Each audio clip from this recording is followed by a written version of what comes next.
It's coming down pretty good here right now.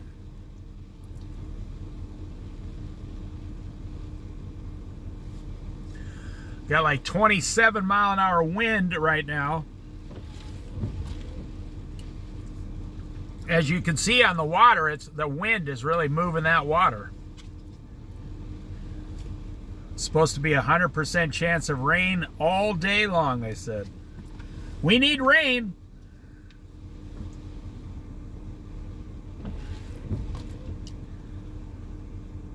Well, the water under the ground needs rain.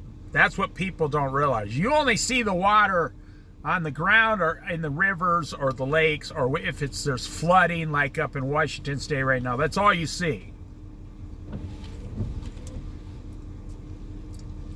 You don't realize the majority of water, drinking water, comes from under the ground. And people don't understand that.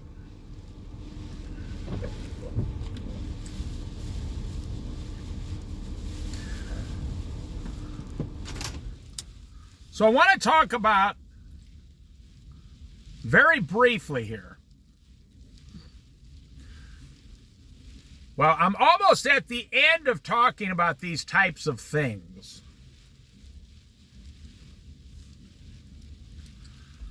Because I believe nobody's listening. Now, I'm not saying I need to get more views. I'm saying the Bible says in the last days, people will become lovers of themselves and lovers of money. And you will basically stop listening to even reason. No common sense, no wisdom from God, no Bible. You'll stop reading the Bible.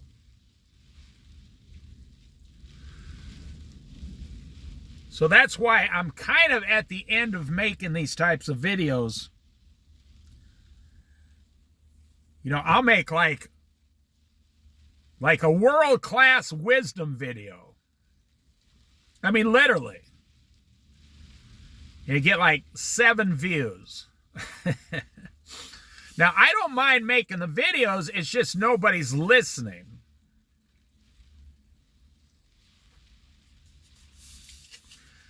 Society as a whole, like, what do I see this Christmas? Everybody's complaining about the economy, but everybody's spending money like drunken sailors.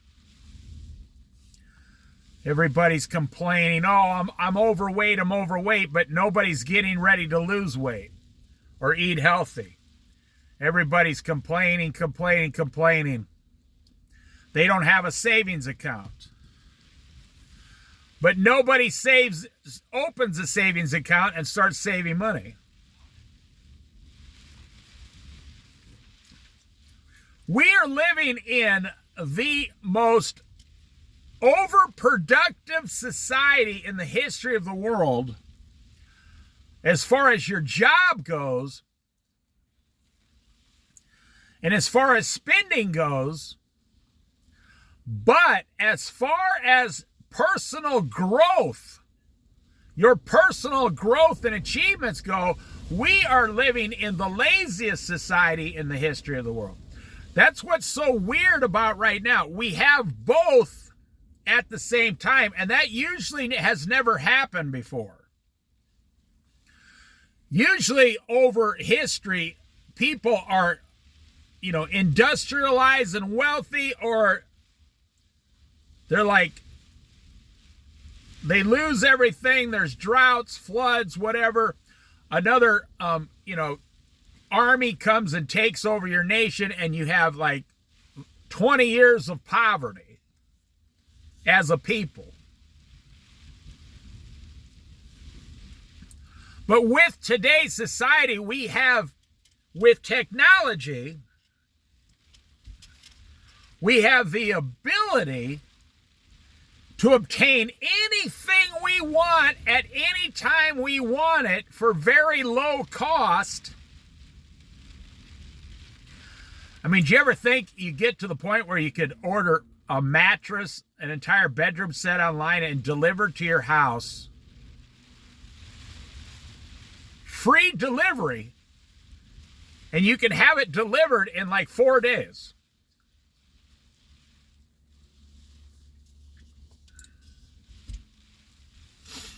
You can order a car online now. You can order a house online. You can buy 747 jets online. You can actually buy private jets online on the internet. You can buy commercial real estate online without seeing it. You can buy houses online without seeing them. You can even buy people online. I'm not talking about the dark web. I'm talking about you can actually get a person from another country and have them come here legally and put them under a legal contract that they're going to perform certain amounts of things. And you can buy their time for 2 or 3 years for a certain amount of money.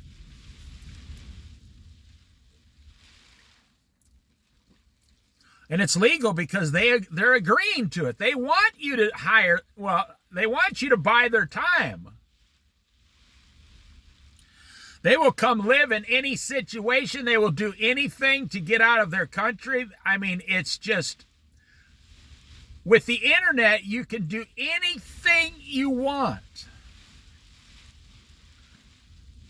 Well, it's not much. Now, back in the day, if you wanted to buy slaves, you would have to go to another place and wait like 2 or 3 times a year and wait for the slave market to come across. I'm talking about the Egyptians. I'm not talking about in America.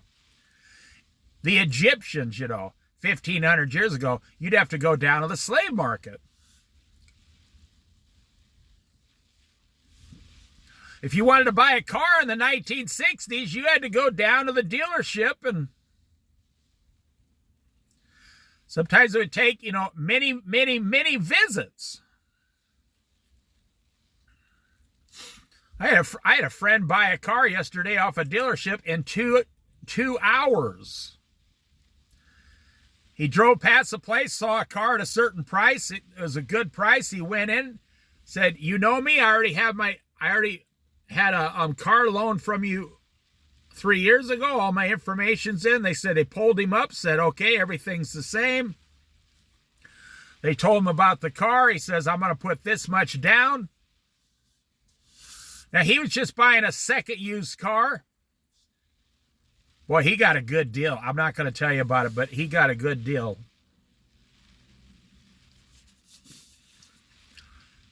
And 2 hours later, he drove his car out of there. And, he called his insurance company at the place on his cell phone, said, "I'm buying this vehicle. I need to get it insured." They gave him the sticker for the back window until his plates and stuff show up in the title, and he boom. In 2 hours, you can buy, if you have money, in 2 hours, you can buy a car. I find this fascinating.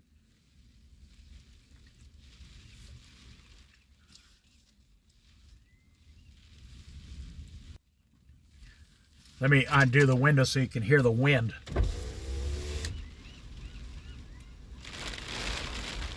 See that? Now, I want to make a video about how to be the most blessed person on the planet. And you think that means, well, I have to have $1 billion.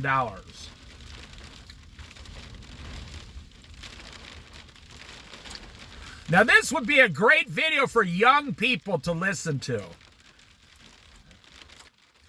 And if you do what's I say on this video, your whole life will get way easier. You'll get a perspective of what is expected of you. Let me describe who the most blessed people are on planet Earth. You live in the United States of America.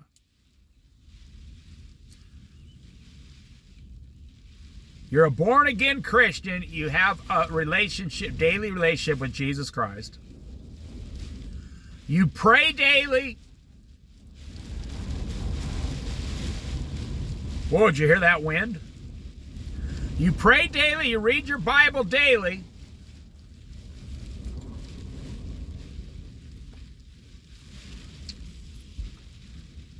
If you want to get out a pen and paper, you can write these down or listen to the video again and write them down. You have a wife and children. You live in a house that costs less than $50,000 cash.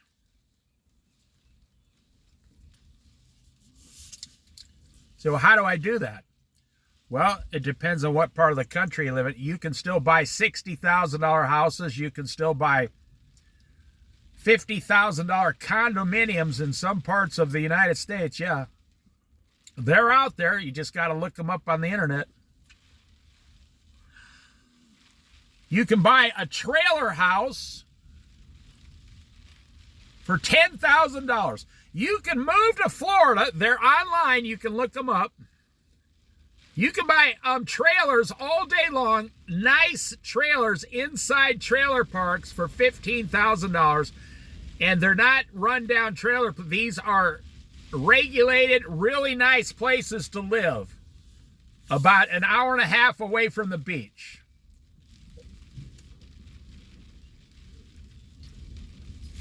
In Central Florida. You can do that up and down here on the coast of Oregon. You can buy trailer houses all day long for $35,000 and you can live in it the rest of your life. Now me, I used to live in a trailer, but I've mostly lived just in an apartment most of my life. 1-bedroom apartment.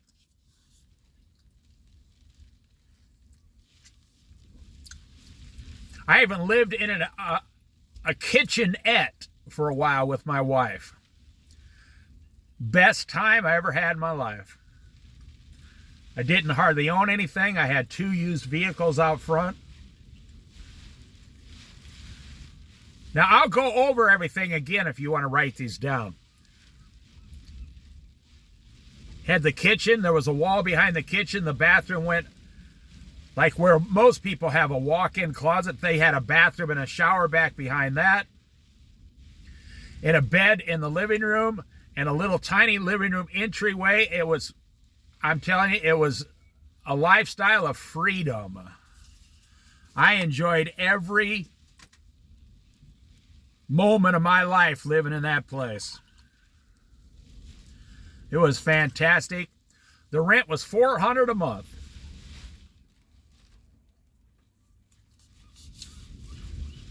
I was working full-time. My wife was working full-time. We were bringing home like $700 a week together. And our living expenses were under $1,000 a month. We were bringing home $2,800 a month. And our expenses were $1,000 a month. We didn't have any worries at all. And the rent was due every month. Just like living in an apartment, except it was smaller.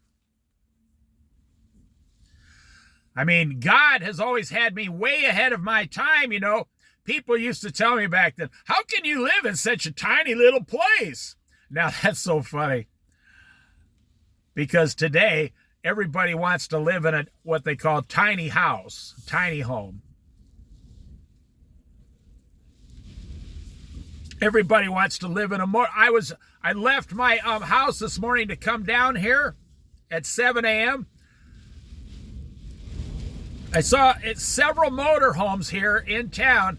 Guys living in these small motorhomes because they have no place else to go. They're getting kicked out of every place on the West Coast. I mean, they're getting kicked out of every place from Washington, Oregon, Idaho, California. The only place they got to go is like the middle of Nevada where there's nothing. But even then, some Some forest ranger will come, or BML guy will come along and say, you need to get out of here.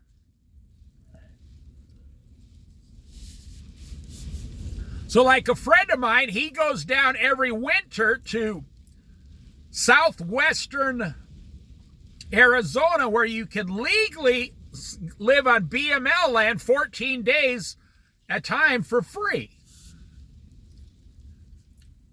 Well, then you leave, you go to town, get all your stuff, and you come back and just park in a different place, and it's another 14 days for free. It's always free.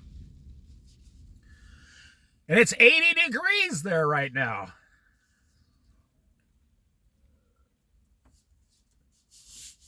So let me go over real quick the most blessed people I've ever seen in my lifetime.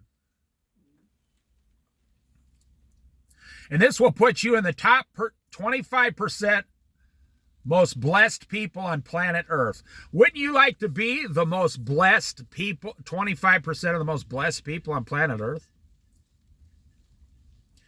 It's actually, sadly, it's not hard to achieve.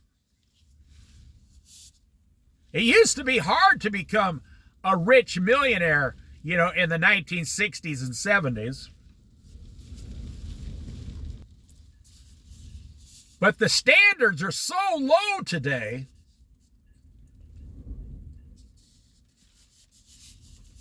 I'm not talking about having $1 million. I'm talking about living like a millionaire with less money. Because $1 million today is really nothing.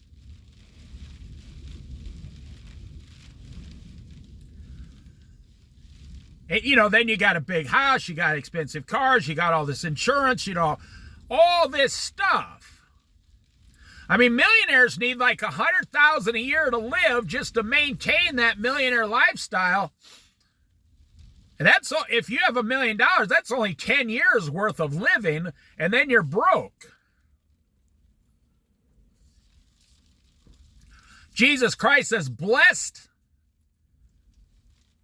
is the laborer, L-A-B-O-U, what is it? Laborer, the one who labors, the worker. Blessed are the workers, for their sleep at night is sweet. It said, but the rich man gets no sleep because he spends all night counting his money. That's what it says, the Old Testament.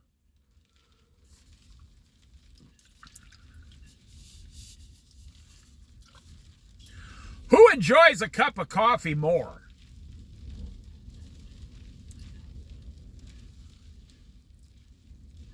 A lower middle class guy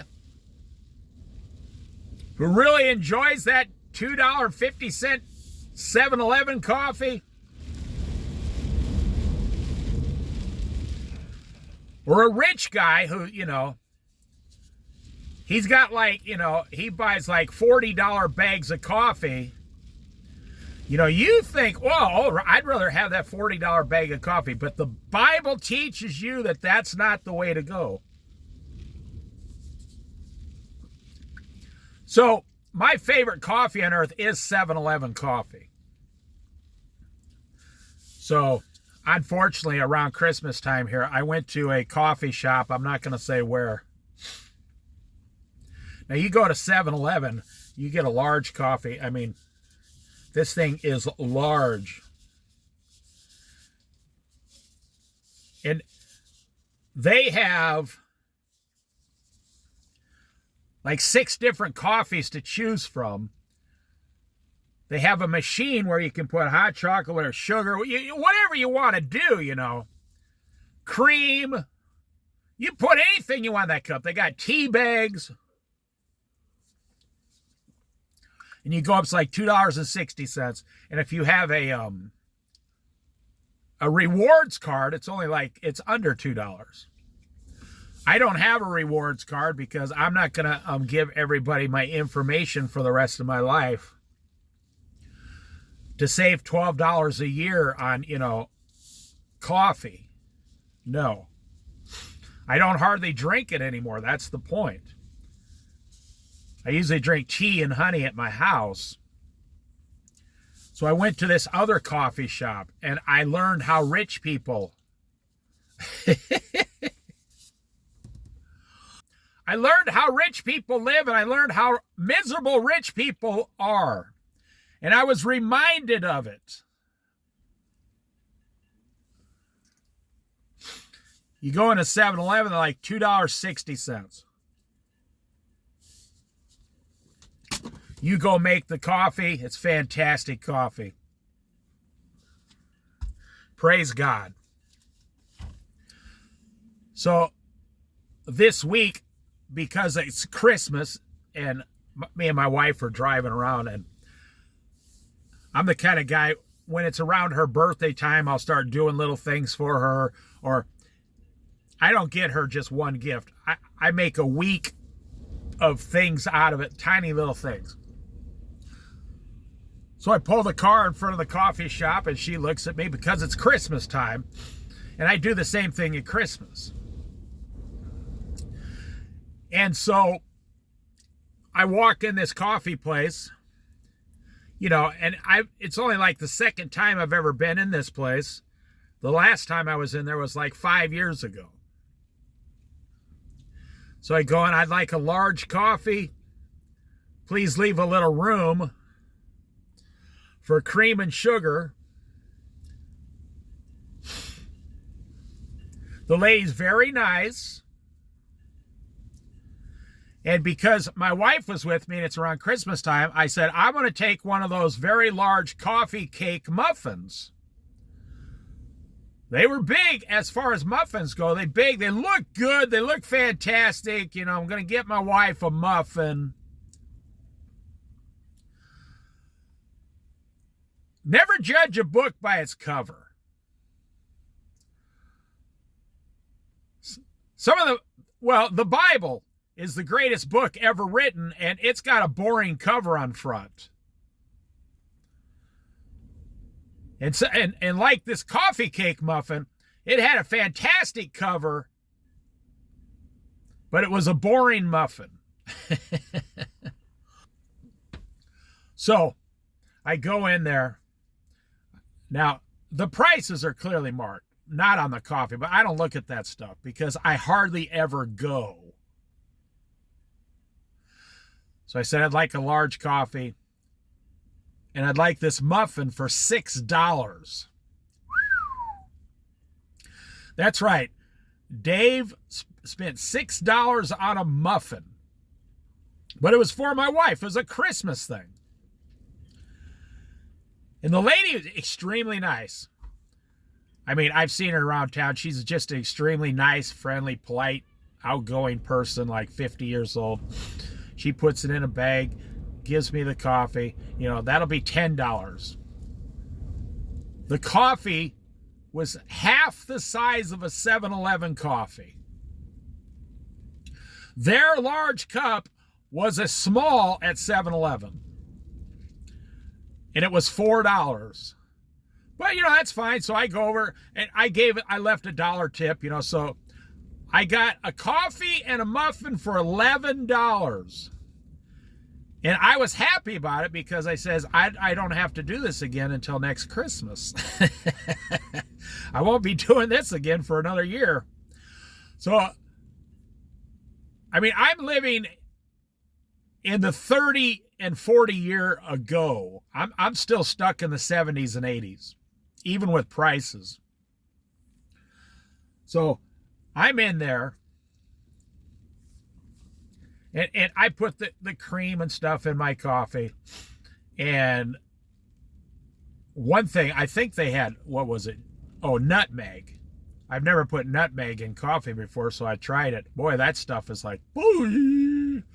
That stuff is I looked at what is nutmeg. It actually says, if you eat more than 2 teaspoons of nutmeg a day, it'll start harming you and causing hallucinations, and it said you might even pass out.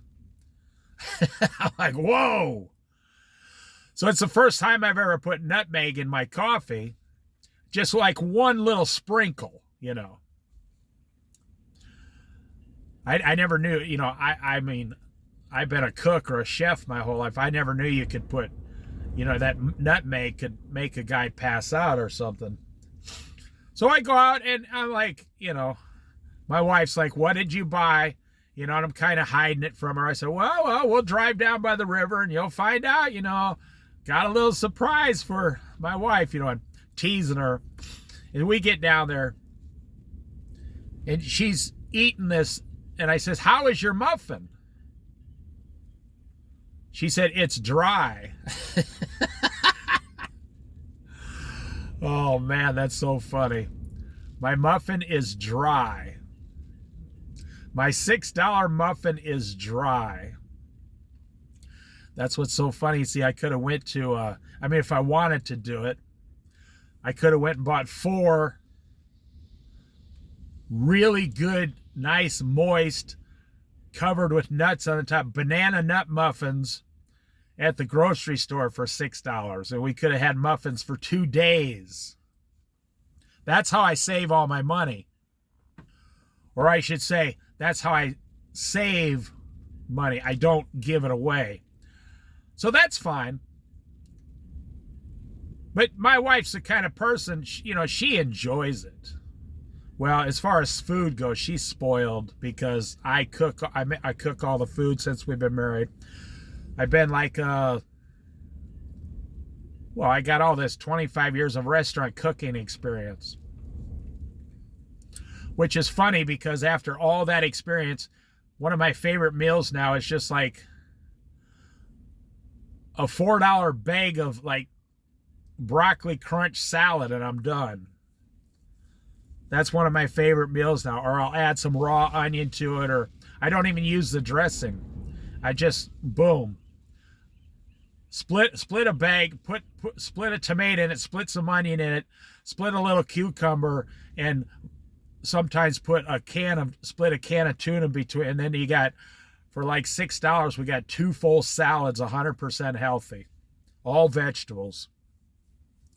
Or we'll cut an apple up and put half of an apple on each side. So for what the muffin cost at this coffee place. Now, I'm telling you this story to make a point of how you can become one of the most blessed people on planet Earth. You can be doing better than 75% of the people on planet Earth. Because that's how I live. I know my whole life I've lived that way. And people say, no, you got to have $1 million. You got to be a billionaire. No, if you look it up, less than 1% of people on the entire planet Earth have more than $1 million, less than 1%. So I've always had the attitude, why spend 40 years trying to achieve something that's not going to bring you happiness or joy? Every rich man I've ever met, they were self-made and they never even could enjoy their money till they were at least 65 to 70 years old. It took them 40, or some guys even 45 or 50 years to get all this money so they could enjoy it for 12 more years at the end of their life. So if you gave me $40 and I gave you back $12, you wouldn't think that's a good deal, right? You'd say that's a horrible deal.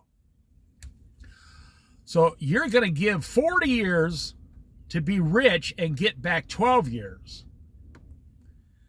People say that sounds like a horrible deal. But yeah, well, you're in the money-making mode and you're not geared to think to yourself, that's a horrible deal. Why would you give anything away, including spiritual things? Why would you give anything away to only get back 15% later? My parents taught me when I was young. I was thinking, I'm going to start investing in the stock market. And they told me, well, you know how that works, right? I was like 19 years old, 18 years old. I said, no. They said, that's not guaranteed. My mother told me, that's not FDIC insured like the bank. And I was like, what do you mean? Well, FDIC insured is the federal insurance, that if your bank closes tomorrow or whatever, they'll come and give you your money eventually. And my dad said, well, as long as there's not another Great Depression, they'll give you your money. If there's a Great Depression, they'll just take it and start over and you're screwed. But my mom said, when you invest in the stock market, it's not insured. That's why a lot of these companies now, they say, we can get you 12% guaranteed. They don't say guaranteed.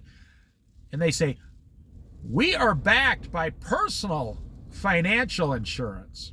Like, we are a so-and-so insurance company. Look at all these seagulls jumping up and down. With the wind. They're going with the wind. And we are backed, we're like the Mutual of Omaha, and we are backed by, $3 billion of insurance. Well, anyways, as soon as I found out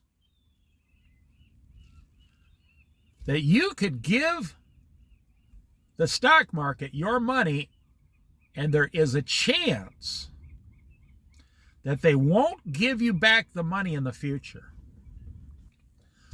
I never invested in the stock market. No. There's a thing called hard assets.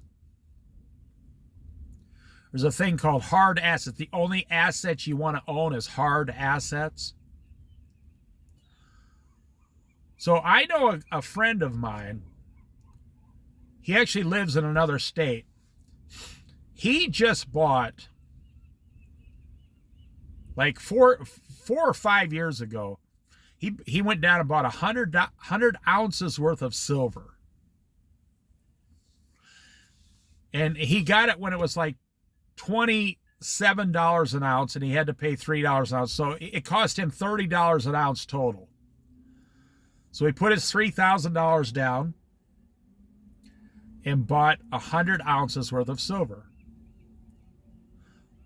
So 5 years later, did you see what just happened to silver? Silver is now over $60 an ounce. So my friend doubled his money. And he took no risk. And he still has the 100 ounce of silver. He has hard assets. So I spoke to him recently. I said, you gonna sell your silver? He said, no. He said, I'm gonna buy more. He said he's hoping the price goes back down to $30 here in the next few years. When things go bad, he said then he's gonna go down and buy like 300 ounces next time for $9,000. And then wait. And then when it all goes up to like $60 or $70 again, that's when he's going to make his big payday. So he will have invested, say, like $12,000, and maybe within the next decade it'll go down and then all the way back up, and he'll get like $25,000 or $30,000 out of it.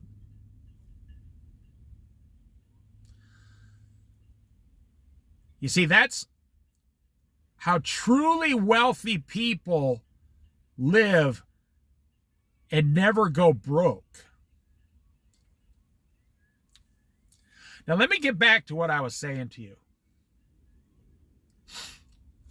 Well, let me finish about the stock market. So you say, about the stock market.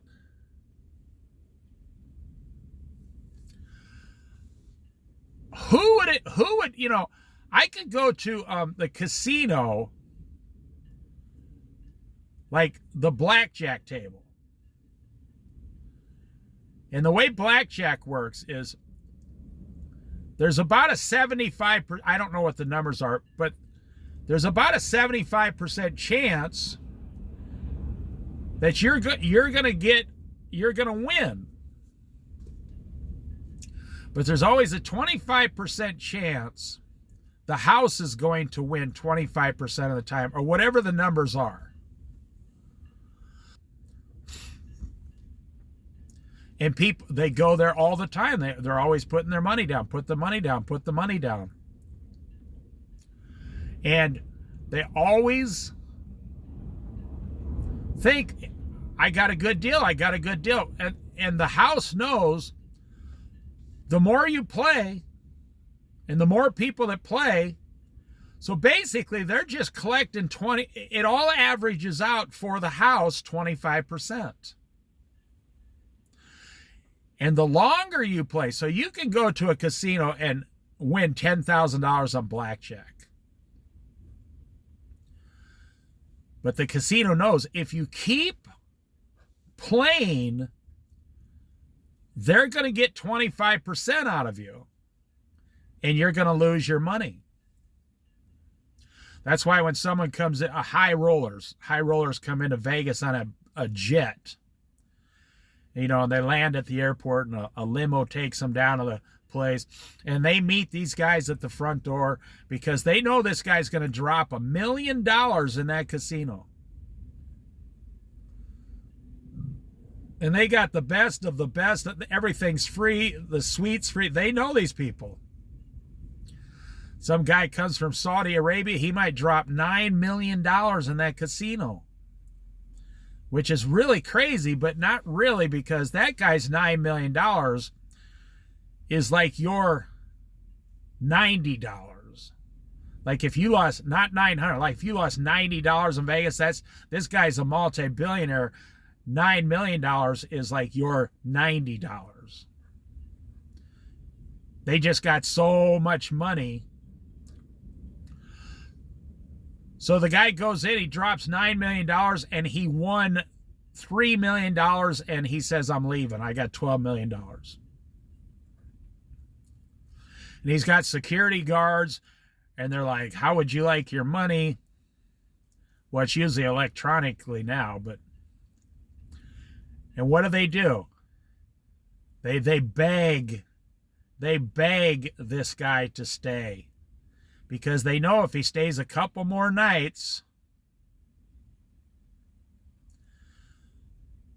he's going to lose $4 million, and then they will have gotten $1 million out of him. The worst thing they want to happen is the guy wins $3 million and then gets back on his jet and flies to Reno or some other casino. So the same things with the stock market. This is always blowing my mind. The stock market is 100% greed all the time. So look, what is Donald Trump saying now? Donald Trump is saying, we're going to privatize Social Security and give all the Social Security money to the stock market now. Really? I don't think anybody will ever vote Republican again if he does that. Because you're going to take all the future Social Security money and put it in the stock market when there's a chance that everything could go bankrupt and go upside down, and we lose every single thing we've worked for the past 40 years.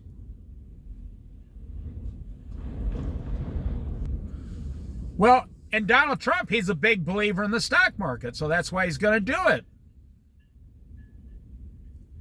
You know, Joe Biden said, I'll never touch Social Security. Matter of fact, during the campaign, Joe Biden said, they're coming after your Social Security. And Donald Trump got up on nationwide TV and said, you're lying, we'll never touch Social Security. I guarantee we'll never touch it. Well, now look what he's doing. He said he's going to touch Social Security. Man, oh man, oh man. So that's what I'm saying. So the stock market, would you give, now I'm still making a point here, believe it or not. Would you give all your hard-earned money?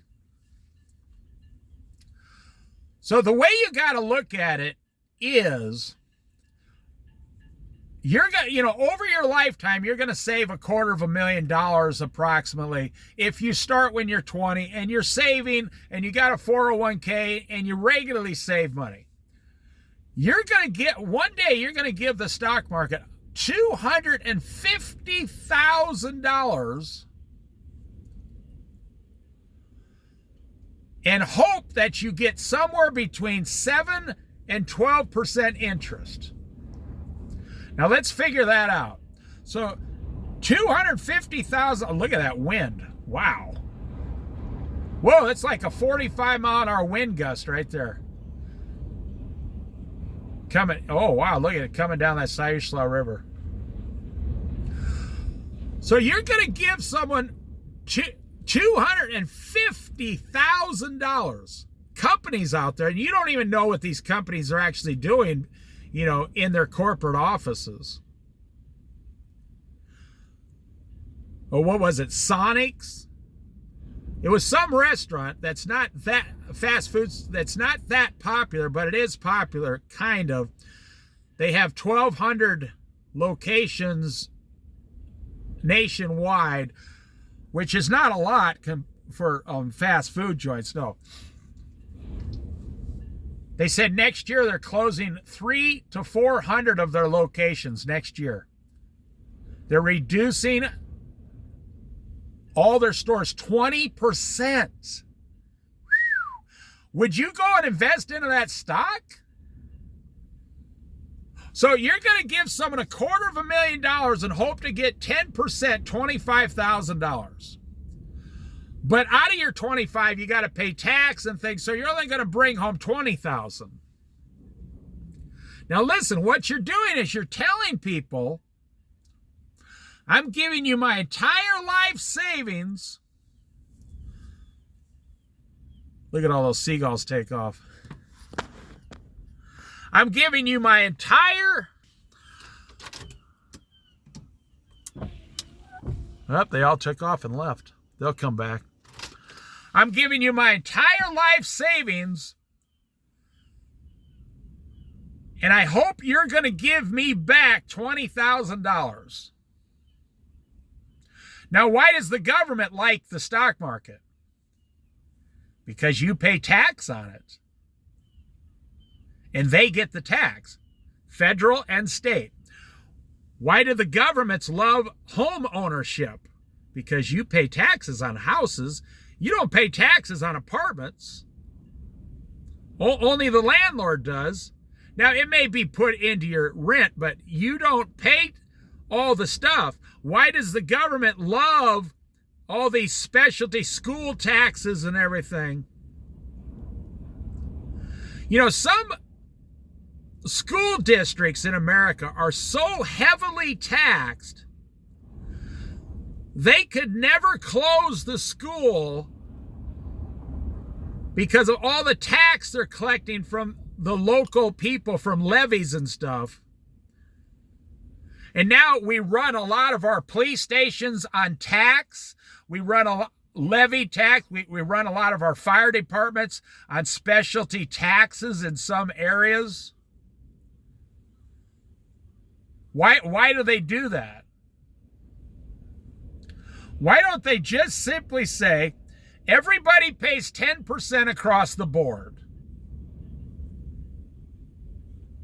Everybody's equal. You make $1, you pay 10%, a poor person. You pay 10% and 5% to the state. You pay 15%, you're done. If you're a billionaire, you pay 10% and state 5%. Why don't we just go to a fair system called the fair tax for every single person? Well, they're never going to do it. But let me get back to the stock market. So you're investing into these things in hopes to get back 18, let's say you only got 7%. And you had $250,000, so 714, you get 17,000 minus taxes. You wouldn't get 20,000. You'd only bring home $13,000 now after tax and everything. And after you have to pay a higher tax on stock market gains, a little bit higher. So now you have, you just risked, you just risked $250,000 to try to get back $7,000.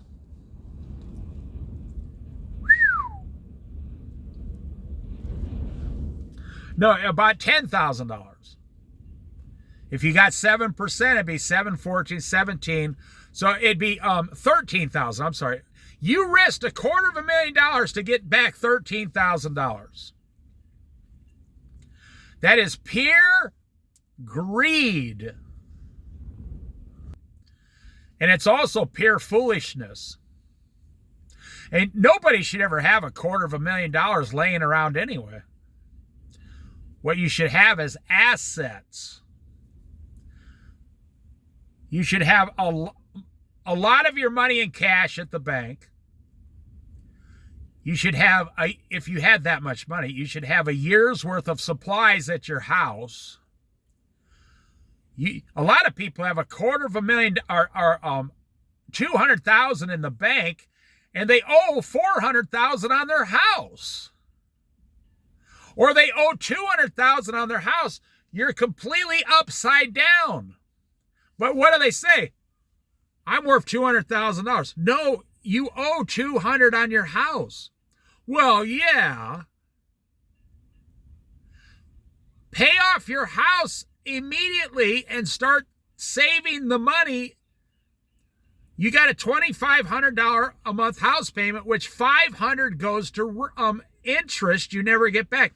Your pay, people say, what's your payment? Well, about $2,500 a month. That's what it costs us. No, it's $2,500 plus $1,000 a month and everything else for that house. It costs you $3,500. And out of that $3,500, $600 is interest that you don't get credit for. You're giving someone $600 a month, a brand new car payment to live in your house that you'll never get back. If you were debt-free, you could go down and take that $600 and buy 2 used cars at $300 a month each. And you would be in the same financial position. My friend who bought the car, his payments are $150 a month. He says, I really don't want the payments, but I said, I'll tell you how to get the car for free. Because he's a close friend of mine, I can say anything I want to him. And we're both Christians. He said, okay. He says, everything you tell me is true. How would I make this car free? I said, your payment's $150, right? He goes, yeah. So he has to put out an extra $150 a month now than he did last month, because now he has this $150 payment, which is very low. I know most of you are laughing at $150 a month. But this isn't the richest guy on the planet. No. And I said, I'll tell you how to make that car free, and you tell your wife and see if you don't, what she says. I said, you know, it's not my marriage, it's none of my business, but if you want my advice, he says, yeah, I do. I said, stop eating $150 a month in junk food less. And he stopped and looked at me because he knows I just lost 70 pounds. In fact, he just lost 30 pounds. I think he lost 35 pounds. And he says, yeah. He said, that would do it if I just quit junk food. He said, I'd probably save $300 a month. If I quit junk food, I could save $300 a month. That's what he said. He goes, you're right. He says, the car would be free if I stopped eating junk food and ate all my meals at home. Now, he has a wife and kids, you know. He said, I would actually be $150 a month ahead. He said, I could have bought 2 of these cars. You see, it's a give and take. You can have a $300 a month car, or you can have $300 a month in junk food.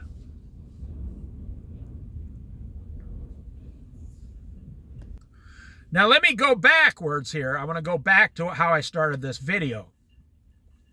You know, are you going to risk $250,000 of your money? Now, I'm going to finish this part up. To get back maybe $10,000 after everything's done and said? You say no. If you look at it that way, that doesn't make any sense. That's right, it doesn't.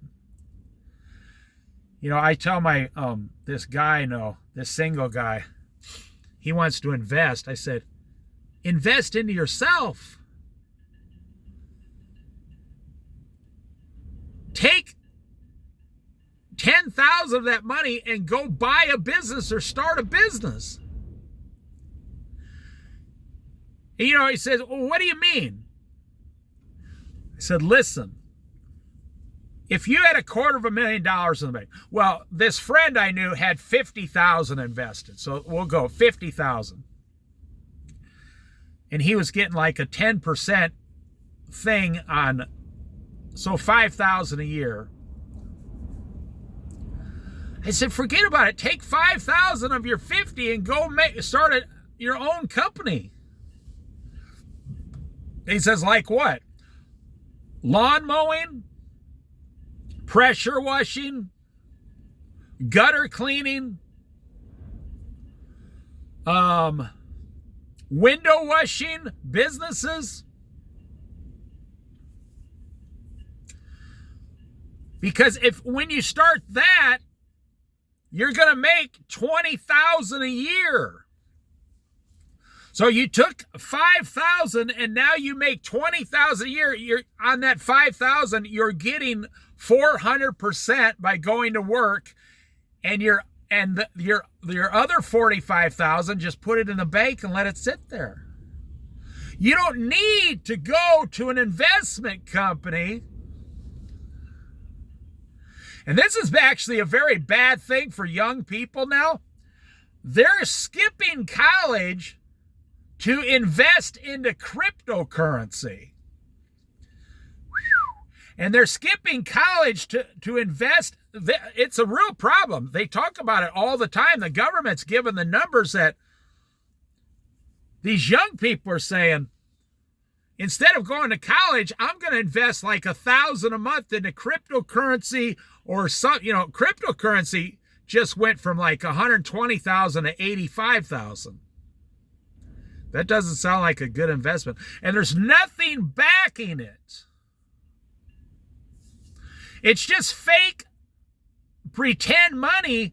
It's just numbers on a computer. And the more people that invest, the higher it goes. But people are always, the people with the real money, the billionaires that have $100 million in the cryptocurrency, they're pulling their money out.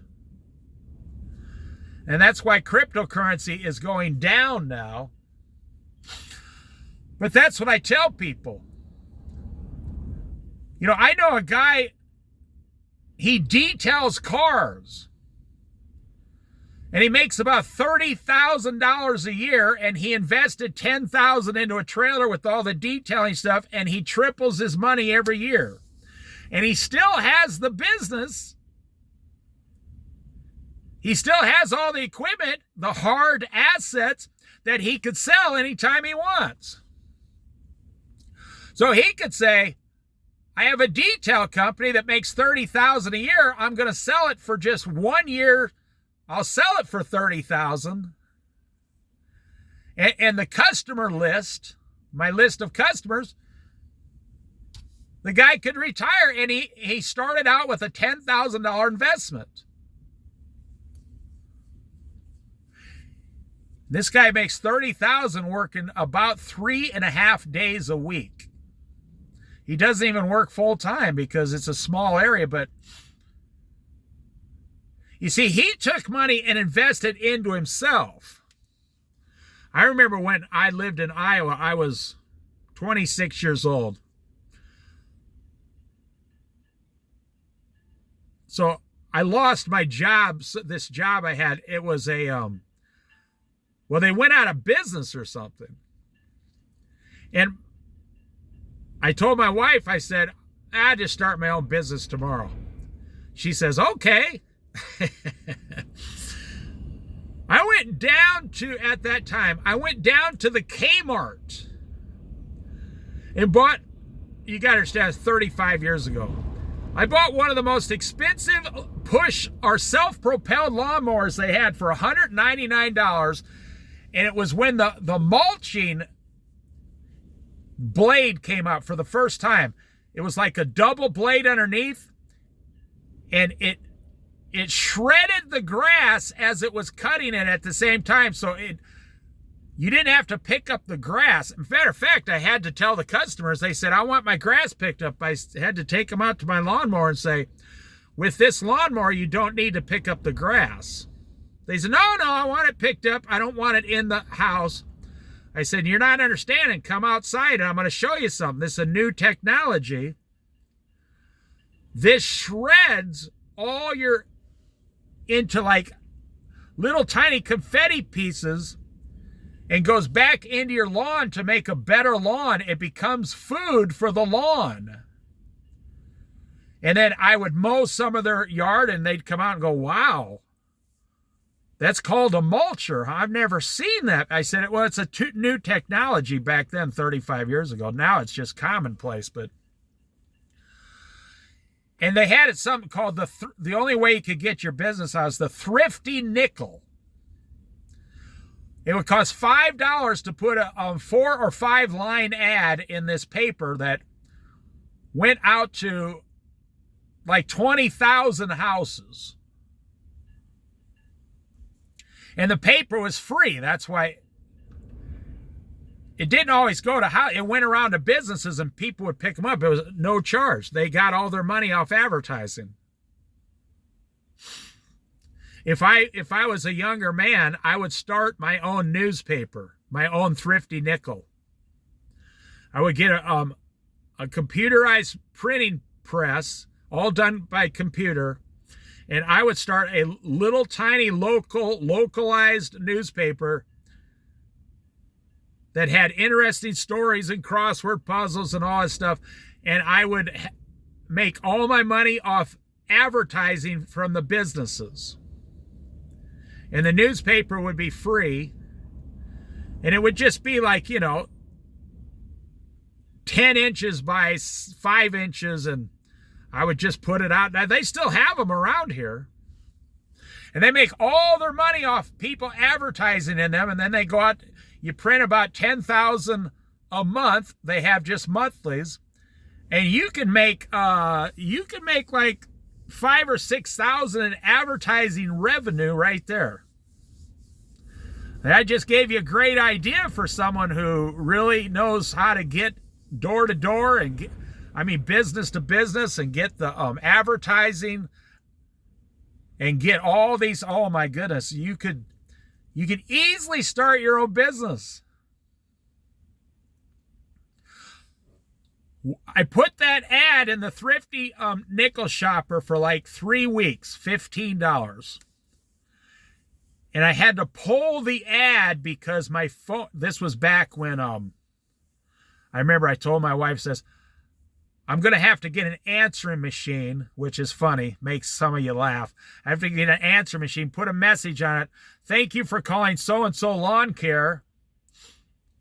Leave a message. I will call you back when I get home from work tonight. I'm out mowing one of your neighbor's lawns. So I came home one day after about 3 weeks, and there was like 37 messages on my phone. People wanted me to mow their lawn. In a town of like 30,000 people. I was like, whoa, I've turned on a monster here, a beast. Oh my goodness, I'm in trouble. So I went around, and within like 6 weeks, I had like 30 to 40 customers. And I was mowing 30 to 40 lawns twice a month. Some of them were small, little old ladies. They said, I only want you to come once a month. And of course, you don't do it in the winter. I started my own business for under $250.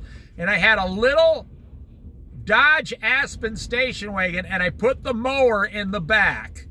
And I'd pull up to the house and pull the mower out and be like, hey, how's it going? I'm going to mow your lawn. They're like, oh, great, good to see you. And I'd mow the lawn, sweep off their, I didn't have a blower, nothing, no noise. I just sweep off their walks and say, all right. And they'd give me the money. I'd say, all right, I'll see you in about a month. Or I'll see you I'll come over in about 2 weeks. And some customers were like, okay. They showed me a place where they were going to hide the money in the backyard because they were at work, and I would mow it while they were at work. And they showed me the hiding place, and my next payment would be in this hiding place. So, you know, I had, let's say, 35 customers every 2 weeks. Let's say 70 times a month. $20 a lawn. I'm making $1,400 a month, driving around, sweating my butt off in Iowa, mowing lawns. And you say, it's not a lot of money. No, $1,400 a month 35 years ago was like $4,000 a month today. I was making $1,400 a month on a $210 investment, $200 for the mower and $10 for the ad in the Thrifty Nickel.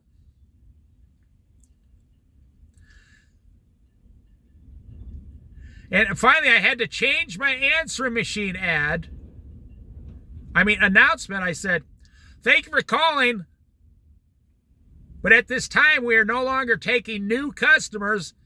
I became more popular. I'm just one man, and I have all the lawns I can handle. Thank you. I said, and God bless you for calling. And I'd have people leave a message. Okay, well, put me on your list.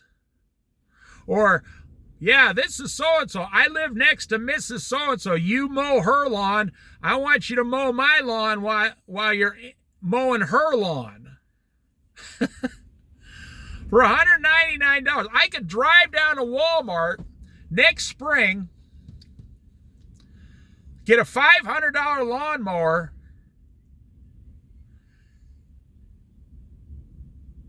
April, May, June, July, August, September. I bet I could make $15,000 in 6 months just driving around mowing lawns in this area with a $500 lawnmower, push lawnmower. See, I know retired people who wash windows. I know retired people who mow lawns. Look at that wind. Wow, look at that. Look at that hit there. Wow. Look at that coming across there. So what's the luckiest, most blessed man hope you got a pen and paper to write down. I'm going to go through them. Follow Jesus Christ.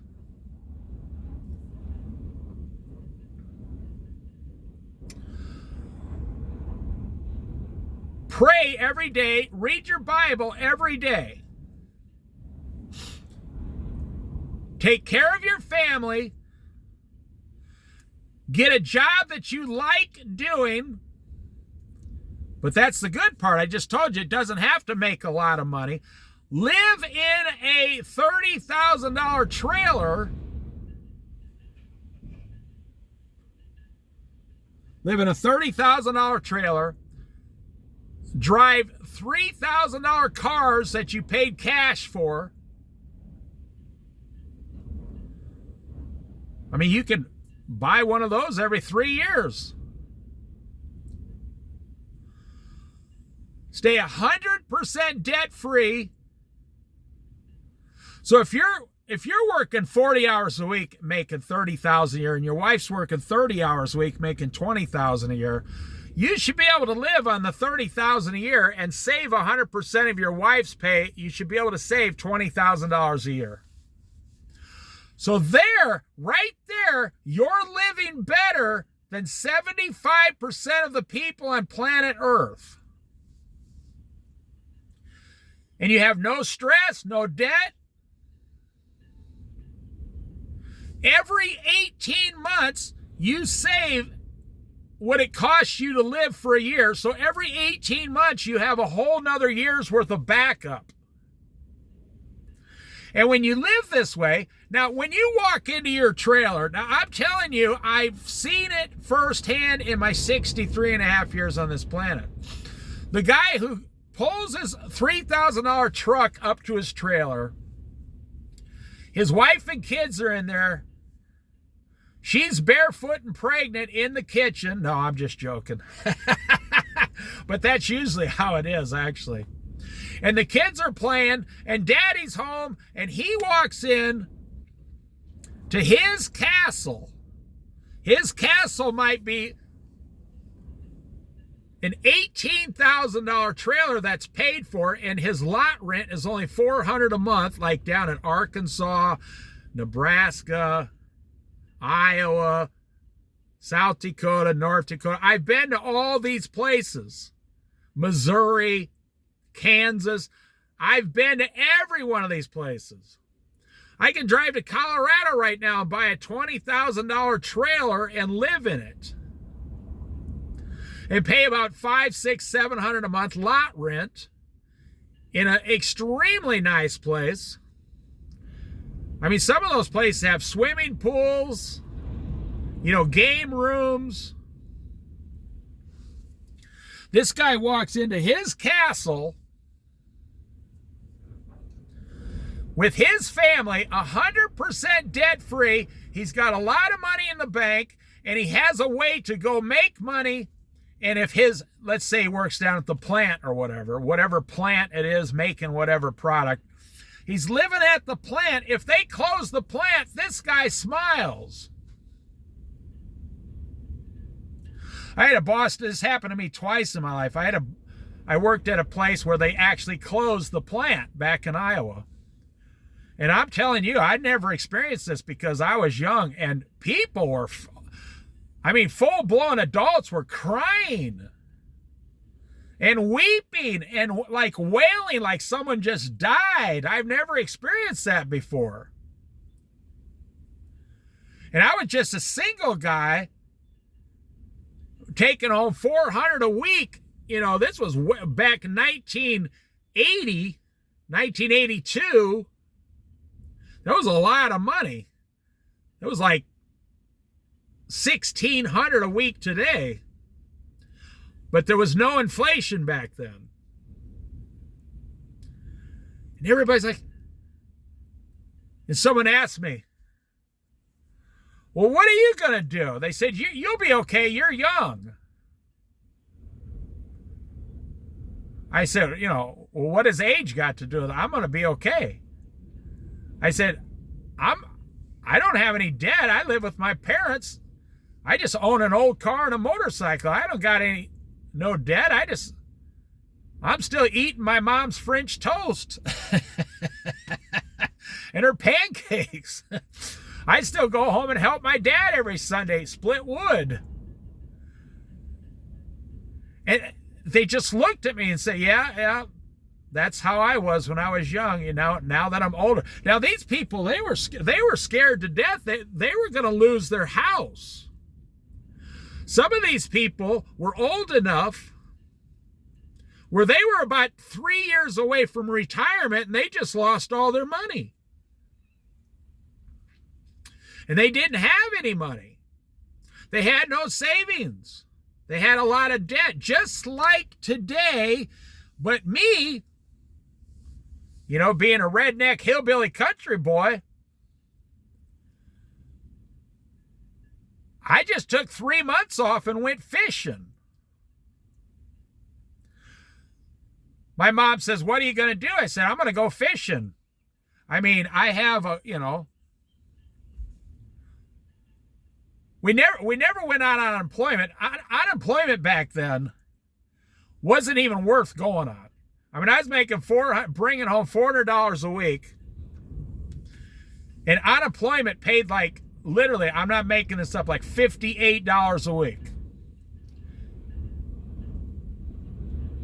There was no unemployment back then to speak of. There was no welfare. I mean, there wasn't such a thing in the 70s as food stamps. No, I mean, you might have got some bread and cheese, and if you were lucky, they had milk and eggs. It was a first come, first served basis. They didn't have anything. They didn't used to give stuff away in this country. There was no child support system in the 60s and 70s. That stuff all came about around 1980. Every time the government gets involved in something, they, you know, that's how they, well, we got to give more stuff away. Well, the more free stuff you give away, the more people line up to get the free stuff.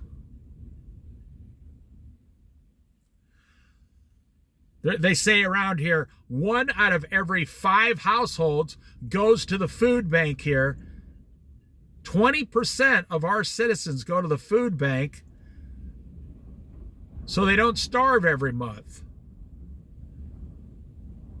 Well, I think a lot of it's a scam. I know you disagree with me, but because you're only getting 1 box of food a month, it's only like $25 in food. A family of 4 spends $1,200 a month on food. How is a $30 box of food going to prevent you from starving? It's not enough. But you got to understand, in all 50 states in America, there's probably 300,000 people employed getting paid by all the food banks in America. I'm not making this up. So let me go through it again. Become a Christian, pray, read your Bible every day. You got your family, get a job you like, live 100% debt-free, drive 2 $2,500 cars, save 30% of your income minimum, and you will be in the top financially 25% of the world.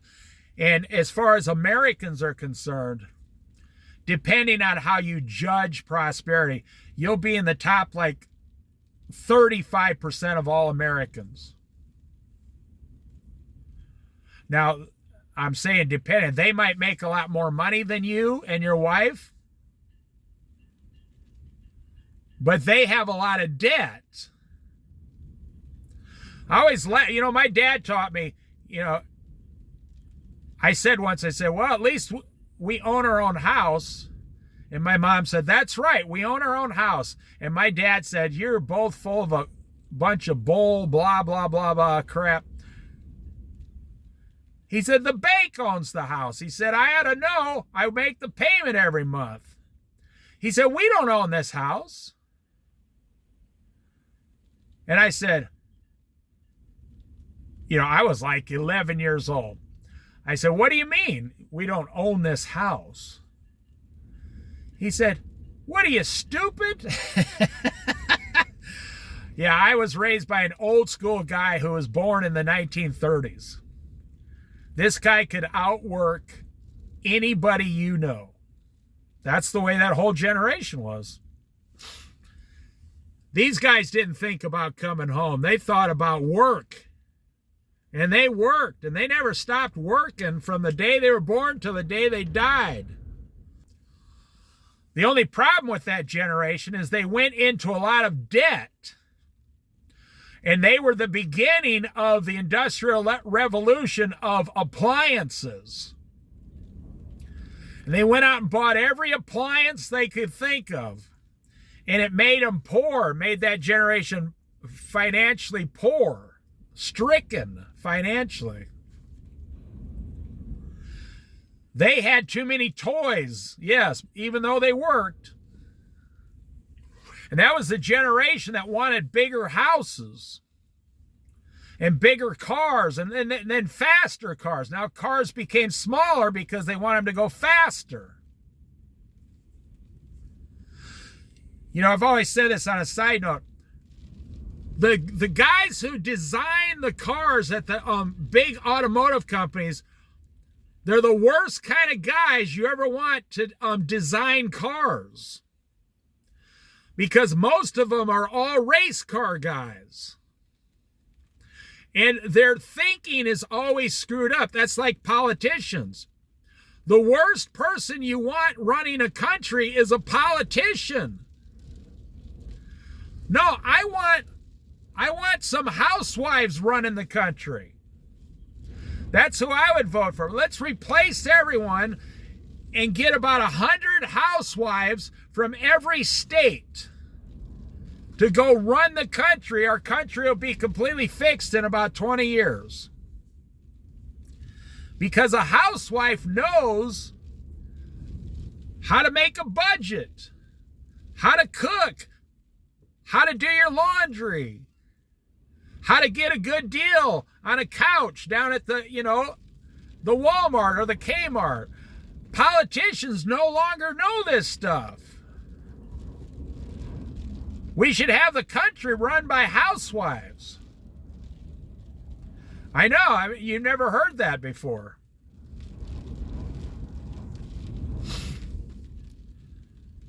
But guys who design cars, they're race car guys. So they're always trying to strip stuff off and make more aerodynamic and the tires and all. Well, we got, maybe the car would get a tenth of a gallon of gas more if we put, the engine sideways. And now the thing has become so complicated, the average person almost can't even change the battery in your car. This is the first car I've ever owned. I had to put a new computer in it a couple years ago. It was only like $350. My mechanic did it. And they said, we need your keys. I said, I gave you the keys. How do you think you're driving the car? They said, no, we need your spare keys. I said, why? Because your key, that year of car, they kind of laughed at me. They said, you bought too new of a car, Dave. Which it's an old car. Your key needs to be programmed into the new computer or the car won't start. I said, really? That's the first car I've ever had that had to have the keys reprogrammed into the computer. They said, yeah, so we're doing that now. So have one of your neighbors run you up here. We need that key. I said, all right, I'll be up there in a half hour. We gotten so ridiculous in America that prosperity is no longer prosperity. Man, look at this wind out here today. I should go down to the beach and make a wind video, but I'm not going to. I don't feel like getting all soaking wet. Follow Jesus. Pray every day. Read the Bible every day to your family. Then you have your family, your wife and kids. Then you have a job, number 5. Number 6, 100% debt-free. Number 7, don't buy a house. Buy a $25,000 trailer in your area. Never buy number 8, don't ever buy a new car. Buy a $3,000 used car, and then a year later buy another one, and then a year later get a third one, so when the first one goes out in 3 years, you'll have 2 cars at all times. And you say, oh, well, those things can eat you alive. Well, you got to know what to buy. You got to get someone who has experience. You have to know, you have to do some research of which cars are the best. You have to ask them when you buy it, how are the tires, the brakes, the transmission, the engine, how's it going? You can just hook up the computer and find out how the car runs on the little machine. They buy these things. Car lots go to the auction and buy these cars all day long, 7 days a week. And then they come back, check them out, and they add $1,500 and put a for sale sign on them. And the cars last 3 years. Or you can go down and make $800 payments for 3 years. That's $30,000. Or you can buy a $3,000 car and put $1,000 into it. That's only $4,000 in 3 years. Or you can spend $25,000 or $30,000 in 3 years on a new car payment if you're scared to death to drive an old car. But your system no longer works. And then you get a job with good health care, or you get some health care and you can go down today and get subsidized health care for a couple $100 a month. You can get a life insurance policy for $75 a month. You see, when you're making $30,000, your wife's bring home after tax, and your wife brings home $20,000, or vice versa, it doesn't matter. I mean, who knows? Maybe your wife is a nurse and she brings home $70,000 a year. You could just retire right there. If you do the system I said that I've seen my whole life, your wife would just be the only one working, and you could just retire right there. If she brings home $70,000, excuse me, I had a cough. If she brings home $70,000, you could just retire. The problem is, when she brings home $70,000 and you're bringing home $70,000, and the two of you say, we need a new house, we each need a new car, we need $12 a day worth of coffee, and coffee cake, a dry coffee cake muffin, and now you're making $140,000 a year, and you are living on $142,000 a year. You see, that's okay because we have our 401ks, man. That's right. It's very dangerous. I explained that to you. You got all your money tied up in a stock market for 35 years, and you're going to try to convince someone like me that the stock market will never collapse in 35 years. Well, apparently you don't know a lot about the stock market. I mean, did you ever hear of Black Monday? What was that, the 1980s somewhere? Black Monday. Did you ever hear of the housing crash of 2008? Did you ever hear of the Great Depression stock market crash? Did you ever hear of the stock market crashing during World War I, World War II? The stock market always crashes with about every 20 years. If you're planning on the stock market making you rich in 40 years, the stock market's going to crash 2 or 3 times during that time. And that's what's real bad. Happened in 2008, where there was a lot of, I read about a guy who had $800,000. And within 3 weeks, it went down to like $150,000 during 2008, Great Recession, the beginning. And so he panicked because tens of thousands of people panicked and they cashed out immediately. He said he had 800,000. He woke up 24 hours later. Now, this was before you could check your stocks every 5 minutes online. He woke up the next day and his stock was down to 400,000. This guy lost $400,000 overnight. So he cashed all out at 150,000. Look at that win. And what did they tell this guy? Listen to this. Listen to that wind whipping through here. Woo! At least it's not snowing. That's what I grew up with. You'd get a storm like this, but it'd be 10 inches of snow back in Iowa. Look at that sailboat over there tilting sideways almost. It's got a big, huge tilt to it right now. Look at that. Look at it moving. So, you know what they told the guy? Well, you should have waited 5 years because all your stock went back up, and then you should have waited 5 more years and all your stock doubled again. They told those people, you panicked, man. That's all on you. I want you to think of all those corporations who never, ever had to pay anyone back. And I want you to think about President Barack Obama. He bailed out the banks, and the court system said the banks don't have to give the people their money back because you are not FDIC insured. I'm telling you, the best system in America is the one I told you. Follow Jesus, become a Christian, read your Bible and pray, take care of your family,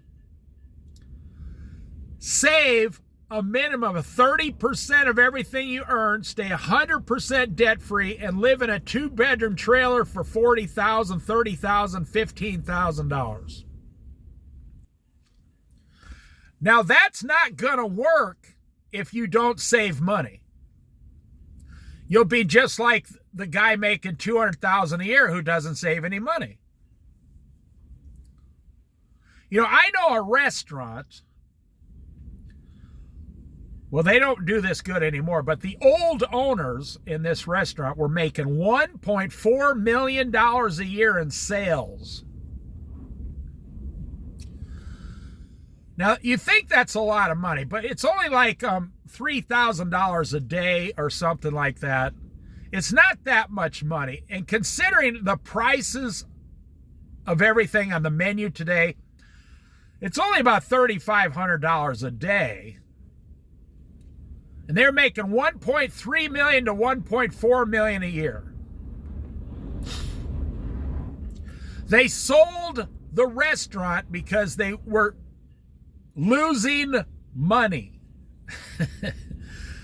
I personally know about this certain situation. They sold the restaurant because they were losing money.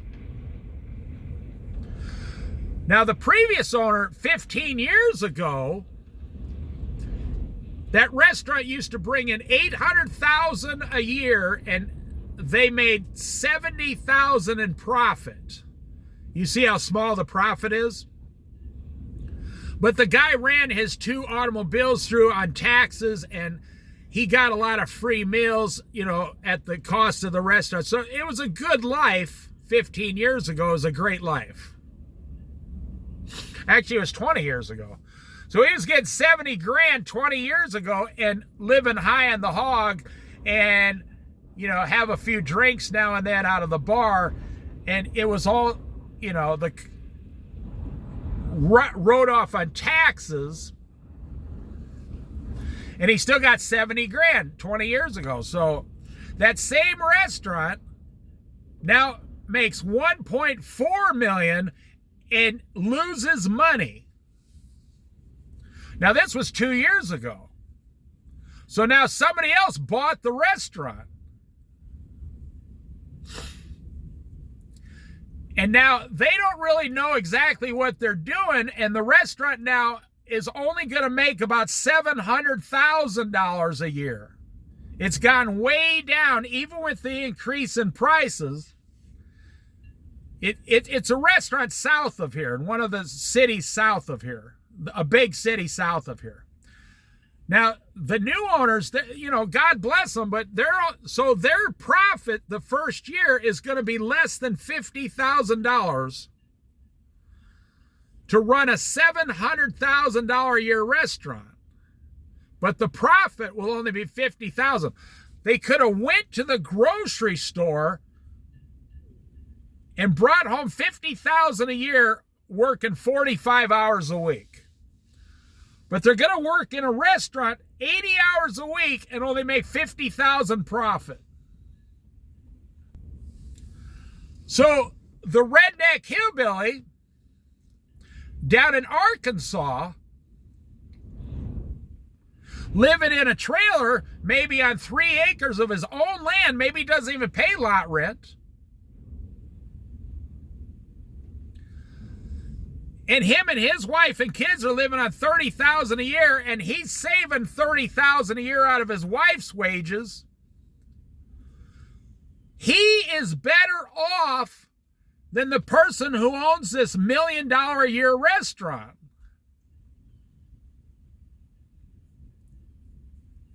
Man, oh man, oh man, I'm telling you. That guy down there in Arkansas, Missouri, Iowa, North Dakota, South Dakota, it doesn't matter, Kansas, Nebraska,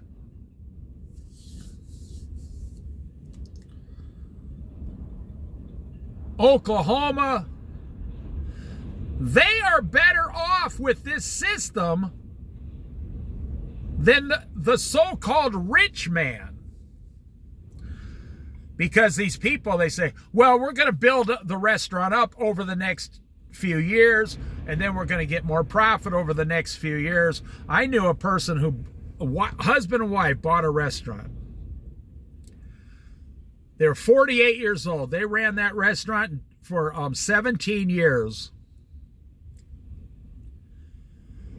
And for the first 7 years, it took 100% of all their savings and a loan on their house to keep that restaurant going. In the last 10 years, the husband and wife working 7 days a week each, I'm not making this up, they barely pulled $60,000 a year out of that restaurant. The two of them working 70 hours a week each. They'd get in the vehicle, drive to work, leave, 7 o'clock at night. And then when they thought, they knew it was a horrible thing, but they had so much money invested by now, they couldn't leave, and they tried to sell it for years, and nobody wanted it.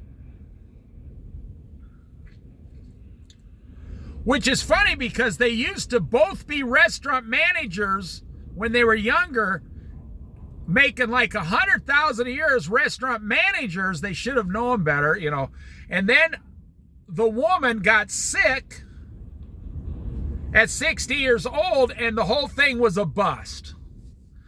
And she got sick because of lack of sleep and stress. After running that place for, 12 years, she was so stressed out and lack of sleep, and boom, boom, boom. I know another person, I don't tell the details on any of this. This woman and her husband own a business, but it's split between two places. And it doesn't matter what the product is. They make a lot of money. They work from 7 a.m. until 6 p.m., 11 hours a day, 7 days a week, and the two of them make about $150,000 a year, and they're both quitting the job because they can't take it anymore. They've been doing this for like 8 years, and they're so stressed out. They got a lot of money because they're savers. But you can, if you say, I'm going to work 7 days a week, 11 hours a day, you can save a lot of money. I mean, if you went out and made, $1,500 a week, and your wife made $1,500 a week, you could save $2,000 a week for the next 10 years if you don't drop dead, and everything goes perfect physically.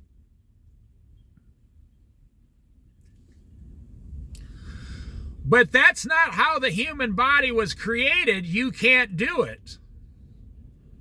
Even God said on the seventh day he rested and enjoyed the work of his hands. That's what you have to know. God gives even his donkey a day off. I've told that to business owners. I said, "Oh, you're worse off than a donkey." And this business owner said, this is a true story. They said, "Are you calling me a jackass?" I said, "No, I'm trying to tell you something. You asked me a question." I said, in the Bible, it says,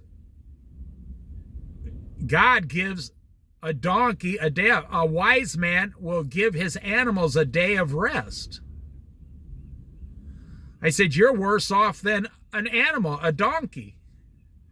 You don't even give yourself 1 day to rest. And the person looked at me and said, wow, I've never had anybody tell me that before. And this particular person started taking 1 day off a week after they heard me say that.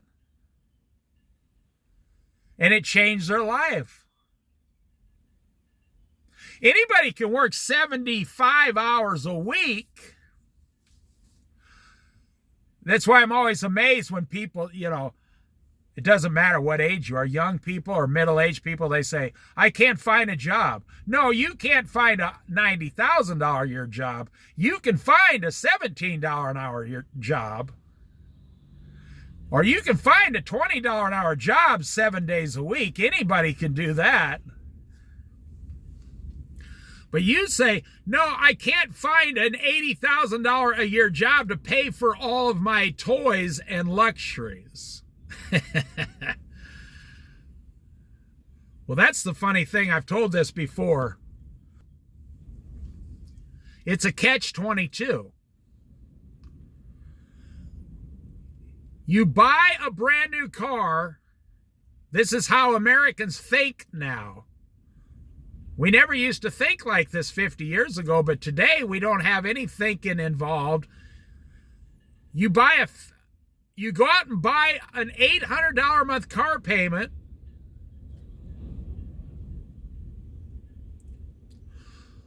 You say, why did you do that? You say, so I can go to work. Okay, so you go to work. Well, what do you do with the money you get? I have to make my car payment. Catch-22. I bought a brand new car so I can go to work and pay off my brand new car. And I say, so if you didn't buy the car, you wouldn't have to pay it off, so you don't have to go to work. And they say, well, I still have to pay for other stuff. The average American family of four could easily make it on $40,000 a year and save everything else they make. You just don't want to. So I says to this friend of mine years ago, so your wife went to work to pay off all this stuff you want to buy? He said, yeah. And here comes the hard lessons in life, right? So they spent about 10 years paying off all their debts that they accumulated. And then when they were debt-free, His wife went from 40 hours a week to 20 hours a week, and they actually had more money than when they started 10 years ago. Because now they didn't have any payments. And that I remember that couple said, it took us 10 years to figure that out. They said to me, you should consider yourself blessed by God because you had it figured out when you were 20 years old.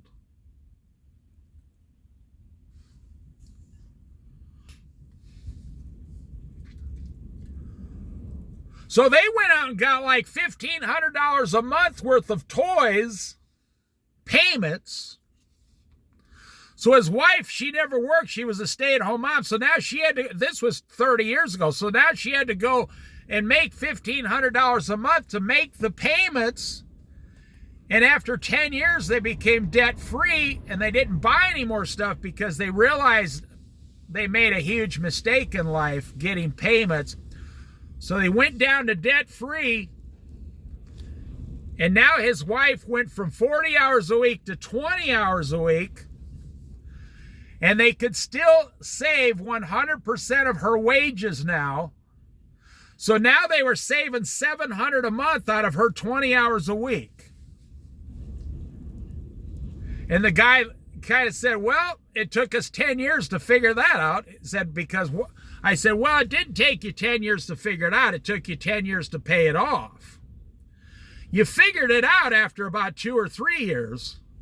It just took you the other 7 years to pay it off. They said, yeah, that's a good way to look at it.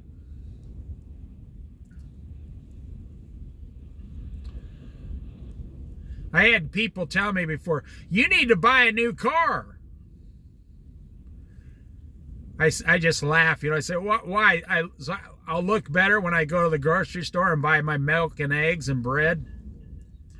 Guy said, no, you don't understand. A new car, man, that's the way to go. Of course, he was a car salesman. Or it's usually one of your friends who bought a new car.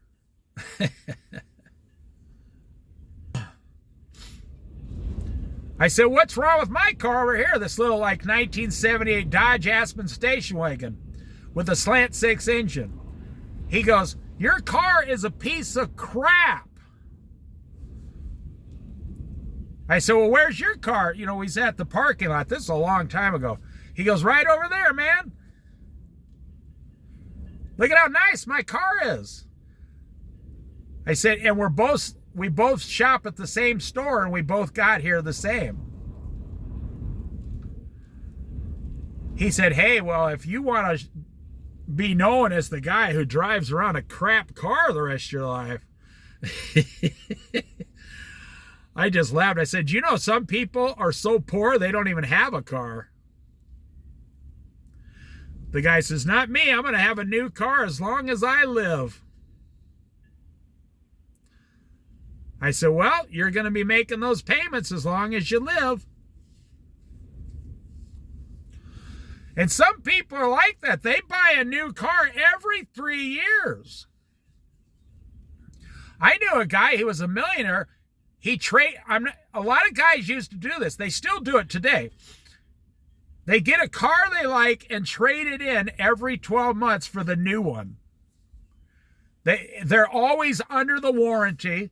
They drive down and say, a lot of salesmen love these guys. They're like, I'm here to get the latest model.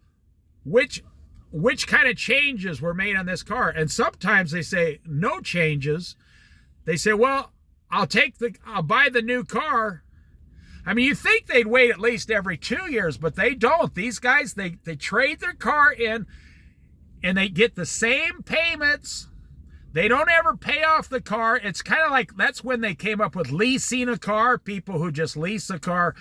But you don't get enough miles on a lease to make it worth it. So they trade in their 1999 for the year 2000 and drive home at the 2000. They trade in their 2000 for a 2001. They drive up every single 12 months. They go down, and the way you do it is you either go before Thanksgiving, you get the best deals, or after the first of the year when you get the best deals, depends. And they don't even care. They say, well, it's just $500 a month for the rest of my life. I'm already rich. And they always have a brand new car with less than 30,000 miles on it all the time, guaranteed. And of course, it doesn't hardly ever have to go to the shop, or you just need like 2 or 3 oil changes for that year. And, you know, usually these kind of guys, back then, the car lot would just throw in free oil changes for the whole year just to get this guy to keep coming back. And he always had a new car. Every 12 months, he got a brand new car. And his payments were always the same. Well, a lot of these rich guys, they don't even make payments. They just say, what's the difference? They say, okay, well, this is the trade-in value and this one, and with your discounts and all this stuff we're throwing in, you're going to owe us like $1,800 for the difference. The guy just writes a check for $1,800 and drives away with the brand new car, and they got the value at 12 months. They got the value of the car. Now, back then, but in today's society, you would have, you know, like you'd have to buy a $50,000 car, and when you drive it off the lot, it's only worth like $42,000.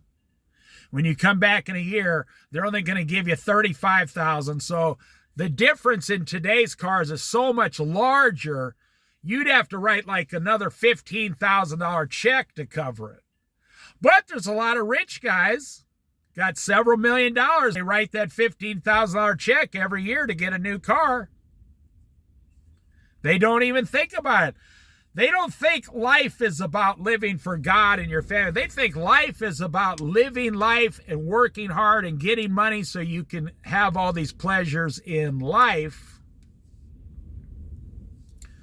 Well, let me wrap this up. This is a very long video, which I thought was very productive, actually. Maybe someone out there will listen to it. I'm not going to make a ton of long videos like this anymore. Because, you know, I don't think people even have 2 hours to listen to a video. You listen to a video like this, you do what it says, it would improve the rest of your life. But that's the thing. People today, in the Bible says, in the last days, people will become lovers of money lovers of themselves and lovers of money. So, when you become a lover of yourself, you're living for self-pleasure.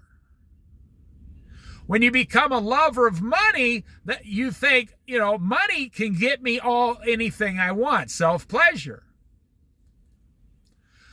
But that's not God's plan for your life. God says, live for God with all your heart, mind, soul, and strength. And live for your family, teaching them about Christ. And going to work is just a way to get money. Be productive, enjoy your work, but get the money and come home and use the money to prosper your life. The way people think today, I get the money so I can come home and love myself and love money and get pleasure out of it. I'm telling you, it's very rare today to see a man like this, but one of the most blessed people is a man who gets pleasure out of saving money. You know, you may not realize you're in charge, free will. God gave you free will. You're in charge of which things will give you pleasure and enjoyment in life. I get more pleasure out of a used car than I would a new one because I've trained myself to believe this way and think this way. I get more pleasure out of obeying the law than I would some people breaking the law. I get more pleasure out of living on, say, $25,000 a year than I would on living at $100,000 a year. So I've adjusted my whole life around that way of living. I get more pleasure out of owning a $10,000 trailer, a trailer home back in the day, then it was only $5,000. I got more pleasure out of owning my $5,000 trailer house than I would of paying off a $100,000 house. You've seen the bumper sticker on the back of the old rusty car. The bumper sticker says, "Hey, at least my car's paid for." They says, "Don't laugh, it's paid for." And the guy sitting behind you with all these payments, looking at your car going, "Yeah, he's right, his car's paid for." Life is not about getting as much money as you can get to go out and spend as much money as you get. No, that's what people are doing now. The Bible says in the last days. Go look that verse up. I think it's Timothy chapter 3 or whatever. You can go look it up. Just type in Google, "In the last days, people will become lovers of themselves and lovers of money." And then read the whole chapter. It'll blow your mind, all the amazing, crazy things people become after you love yourself and after you love money. What does the world teach? Love yourself, love yourself. We just saw a guy, a famous, I won't mention his name, a famous director here on the news, made a lot of movies, very famous. His son came home and killed his mother and father, stabbed them to death last week. And the news said that guy was worth $50 or $60 million as a Hollywood director. He worked his whole life to be successful, and his drugged out son comes home and stabs them to death. And now the son hired this really high-priced, famous Hollywood lawyer. That's what the Bible's saying. Avoid these things. Avoid making all this money. Avoid overworking. Avoid giving yourself all this pleasure. You can drink coffee, but don't drink 10 glasses of coffee a day. You can have a little sugar, but don't have more than a teaspoon a day. Don't do these things. The Bible says you can enjoy bread, but don't eat a whole loaf of bread a day. Well, the same thing goes with your house. You live in a house today. I want you Christians to think about this. You live in a house today better than the palace King David lived in. Think about it. He never had 10% of the things you have today in your house. You live in a house today better than Pharaoh during the time of Joseph lived in. They didn't have electricity and hot running showers, and they had to get some servant girls to heat up some water so you could take a bath. I mean, that took 3 hours. If they wanted some lamb steaks, they had to go out and kill an animal. That took like half the day. They didn't just drive to Burger King and get a BK Whopper. No. You have more luxury in today's society than the kings throughout history ever experienced. I find that to be fascinating. And what's the one thing people do today? Complain. Say, well, everything costs more today.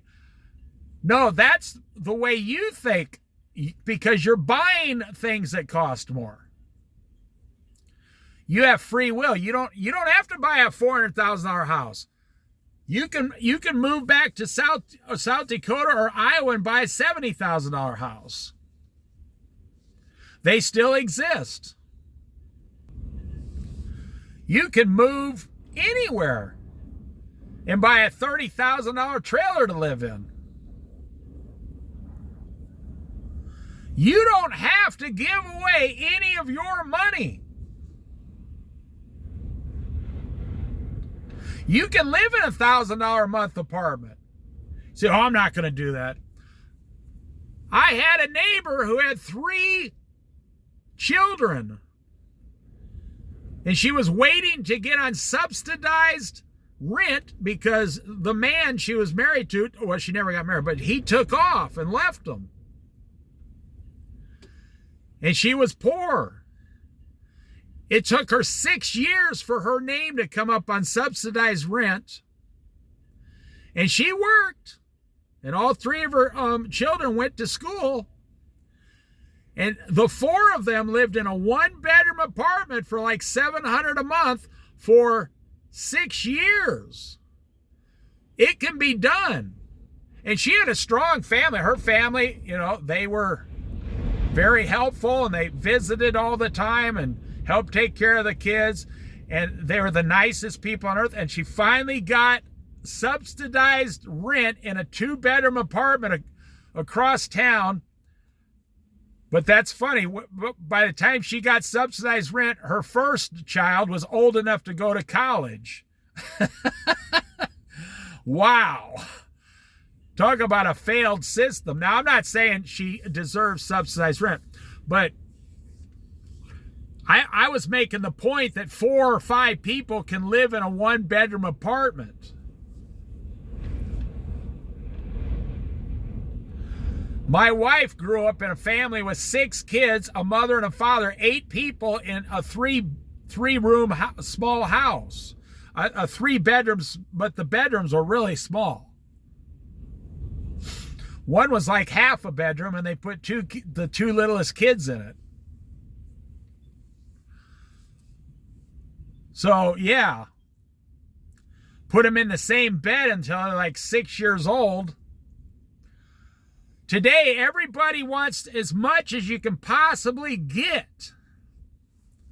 You know, let me wrap this up. My friend who went down and bought this car with $150 payments, he had enough money and he had enough credit, good credit. He could have bought a $40,000 car. And he could have got $550 a month payments. He didn't want to. He got a car under $10,000 for $150 a month. Now, he put money down and stuff, sure.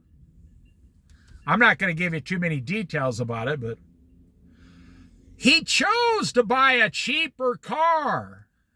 And it's a nice car. I mean, I said, this car is worth more than you paid. I said, I'm surprised you bought it from a lot. Well, they got it as a trade-in. It was a pull behind a motorhome car, so it didn't have a lot of miles on it. The previous owner was elderly and just kind of pulled it behind the motorhome and kept it in their garage most of the time. It's in mint condition. He will have this car for 6 years. He could have bought a more expensive car. He made the right choice to buy the cheaper car for 6 years. Well, I think I'll end it there before 2 hours. That's the most blessed people, the list I gave you, if you wrote them down. That's the most blessed people on the United States and on planet Earth. You'll be in the top 25% of most blessed people. You eat healthy, financially, physically, family, housing, transportation. You'll be in the most blessed, spiritually, Bible wisdom. You'll be in the top 25% most blessed people on the planet Earth. You got clean running water, clean food, shower, phone, transportation. Your house is paid for. You can always get a $20 an hour job. Well, if you live in another state, you can always get a $16 an hour job. And every year, you don't have to worry about retirement. Every year, you're going to save 30% of your income. Even when you both go on Social Security, When you work part-time 3 days a week, just because that's the best way to go, you can save your income for 3 days a week. You go out and make $300 a week. Your wife works 2 days a week. You have $500 a week. You can still save up to $2,000 every month during retirement. Man, I know retired people. I'll end the story right here. I know retired people. They're not close friends, but I know a few of them. I talk to them when I see them. The guy was in the military. He gets $2,500 after 20 years, or whatever, $2,500 a month. Then he worked at a federal government job, which he gets $2,500 a month after being retired. His wife gets Social Security, $1,500 a month, and she worked at a federal, she worked for another company that gave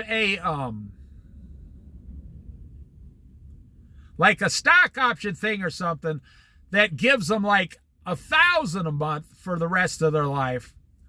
So they get $2,500, $6,500, they get $7,500 a month. And they're like 68 years old. They live in a small house. They have 2 used cars. They have no debt. During their retirement, they save about $3,500 a month, and they live on $1,000 a week. And this guy told me, he says, yeah, I thought I was going to need at least $10,000 a month by the time I retired to live.